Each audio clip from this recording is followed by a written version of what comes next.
আমাদের সমাজে টাকাওয়ালা ছেলে পাইলে মেয়ের পরিবার বিয়েতে রাজি। এর পরিণাম যে কতটা ভয়াবহ হতে পারে সেটা ভাবার সময়ই নাই। আজকের গল্পটা এমনই।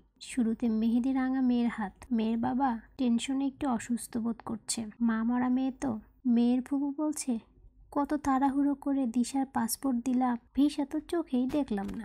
মারুফ বলে, সব ঠিক হয়ে গেছে, আমাদের ফ্লাইট পরশু, আর দেনমোহরের টাকা তো আপনার হাতে দিতে পারলাম না। গয়নাগুলো আপনি রেখে দেন, দিশাকে পরে কিনে দিব। এই গয়নাগুলো আমার বোন দুবাই থেকে পাঠিয়েছে। কি ভালো ছিলে, তাই না? ফুপু দিশাকে ডেকে বলে, জামাই তো গয়না সব আমাকে রেখে দিতে বলে, তুই কি বলিস? দিশাও বলে, রেখে দাও। এটা হলো জুগলু। থাকে না পরিচিত একজন যে ঘটকের কাজ করে, সেরকম। এর উপর ভরসা করে কোনো খোঁজ খবর না নিয়ে হুট করে মেয়ের বিয়ে দিয়ে দিয়েছে। বিদায় বেলায় মারুফ তার বোনের সাথে সবার সাথে কথা বলায়, এতে সবাই ভরসা পায়। বাবাটাকে দেখেন কত অসহায় লাগছে।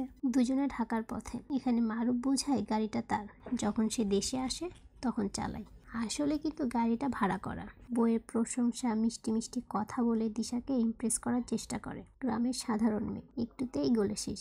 তারা এবার হোটেলে। ভাবে যার নিজের গাড়ি আছে অথচ বাড়ি নাই। দিশা হোটেলে এসে বলে, এ কেমন হোটেল, কোনো বিছানা নাই। মারুফ বেডরুম দেখালে দিশার তো খুব খুশি। চোখ বন্ধ করে বিছানায় শুয়ে পড়ে। মারুফ গোপনে ভিডিও করে তার এক বসকে পাঠায়, আর কিছু টাকাও চায়। সম্ভবত মারুফ মেয়েদের নিয়ে কোনো বাজে ব্যবসা করে। ফ্রেশ হয়ে তারা খেতে আসে। পাশে তিনজন মেয়ে খাবার খাচ্ছিল আর আরবি ভাষায় প্র্যাকটিস করছিল। দিশা তাদের কাছে গেলে বলে, আমরা তো সৌদি যাচ্ছি কাজের লোকের ভিসায়, ওইখান থেকে টাকা আর টাকা নিয়ে দেশে ফিরবো। আপনি কই যাচ্ছেন? দিশা বলে, আমি আমার বরের সাথে আমেরিকা যাচ্ছি। দিশার ভাই ফোন করে বলে, বাবা অসুস্থ। দিশা যেতে চায়, বাট ফুপু না করে বলে, এসে কি করবি, তুই তো বিদেশে চলে যাবি, আশা লাগবে না। এরপর দিশার বাবা মারা যায়। ঘটনা করোনাকালীন। সে সম্ভবত করোনায় আক্রান্ত হয়ে মারা গেছে। এদিকে ফুপু গয়না নিয়ে সোনার দোকানে। গয়না দেখে বলে, এটা তো অ্যামিটিশন, কোনো সোনা নাই। ফুপুর তো মাথায় হাত। এদিকে করোনার জন্য বিভিন্ন দেশের সাথে বাংলাদেশের বিমান চলাচল বন্ধ। ফুপু দিশাকে ফোন করে বলে, ওই বাটপাটটা কই, সব নকল সোনা দিয়ে গেছে। দিশা একটু ফুপুকেই ঝাড়ি দেয়, আমার বাবা মারা গেছে 2 দিন হলো, আর তুমি গয়না বিক্রি করতে গেছো। কিন্তু মারুফকে কিছু বলে না।